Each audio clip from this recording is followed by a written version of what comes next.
وأنا ومن ذريتي قال لا ينال أحد الظالمين صدق الله مولانا العظيم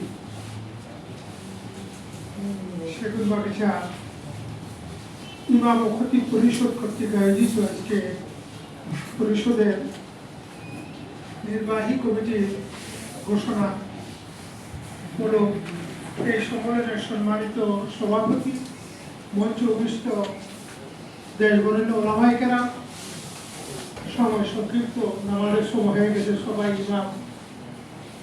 দায়িত্বশীল। ইমামদের দায়িত্ব কর্তব্যে যদি আমরা সঠিকভাবে সচেতন করি, ইমামরা